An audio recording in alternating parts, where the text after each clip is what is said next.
Ladies and gentlemen, Joe Davin with Healthcare Solutions team. If you follow my channel, follow my videos, you know I do a ton of stuff on under 65 health insurance, which is a very confusing world to be in, especially if you don't understand insurance. So I'm always here to make it simple for you. But two other industries or segments of business that I delve into are one, employer group coverage, and two, Medicare. So I'm going to be doing some videos coming up on both of those subjects, and we're going to start with the group stuff. Okay, and the reason I'm doing this now is because so much is changing within the landscape of under 65. There was a time when actually breaking groups up and putting people on individual plans was better, when Obamacare started, at least for certain companies. Now we're finding that a lot of the employers can actually offer better rates to their employees. And this video is going to be mainly tailored to small groups, not groups of 100 or more, but your groups of, 3 employees to 20 employees, okay, or higher, 3 to 50, let's say. Now I can do higher than that. It's just a different conversation. But from the employer's perspective, there's a couple reasons you should be thinking about offering group coverage. Okay, it's pretty simple. These two go together, retention and hiring. I think there was a study that came out that like 75% of new applicants are hoping that their employer is going to offer insurance, or that's within their decision tree of whether or not they'll take a job. So I just helped a law firm, and he was having a hard time attracting employees. He's starting off 3-4 employees right now. Didn't really make sense to offer health insurance, but now everybody that's coming in is going to the competition because he's not offering. So we actually end up setting him up with insurance. This is a big one, okay? Number 2, of course, better quality candidates, because again, it's just so normal now for companies to offer health insurance through the group, through the employer. And then this is a big one, tax savings. So when you're an employer, it's a kind of a double benefit. The cost of the premium per employee is a write-off for the employer and the employee, okay? It's called a POP or Section 125 plan. When you set up a full group insurance, typically it'll be set up that way, where whatever you contribute to the employee is a write-off for you, and then whatever they contribute for their premium, which you take out of their paycheck, that is tax deductible for them, or it's tax-free money basically. Okay, so now let's get into the good stuff. Where do you begin? This is the biggest hurdle I find with employer coverage. Maybe you're an LLC, an S corp, you just started hiring, and you got employees asking for this. You're busy running your business. How in the world do you even start looking at health insurance for a company? Well, you can reach out to Blue Cross and United and Humana and Aetna and Allstate and all these different companies. Or what do? You just call somebody like me. Okay, call me directly. I'm licensed in 22 states, and we start with a very simple census. All I would need, if after a 5-10 minute phone call to kind of see what your needs are, I just need names, dates of birth, and zip codes of your employees. That's where we start. With that, and a couple details on the company, whether you've had insurance before or not, we can get rates back from just about all the carriers quite quickly. Now, all the different carriers, whether it be Blue Cross and United and all these different options, they all have different qualifications and needs, but that's where I come in. I'll do all that legwork. Rather than you reaching out to all of these options and health insurers on your own, I just do all of it for you. And I keep it very, very simple, and I can get the rates probably in 1/10 of the time that you can, okay? And I work with all these carriers, and I know the ins and outs. And then the best thing is, once we start getting those rates back, I can really evaluate, and then we can get on a call to talk about what would be best for you and your employees, okay?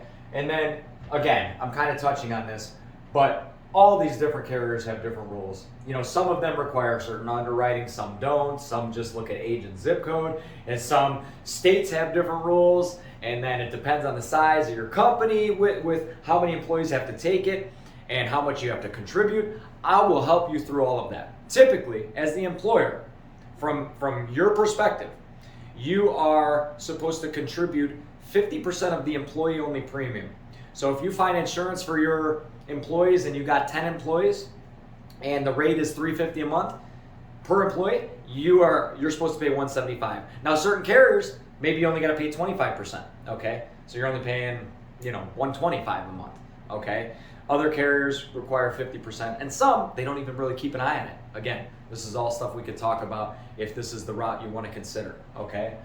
And then the options, all right? Now, I'm going to be doing a video about fully insured versus self-funded and what that means.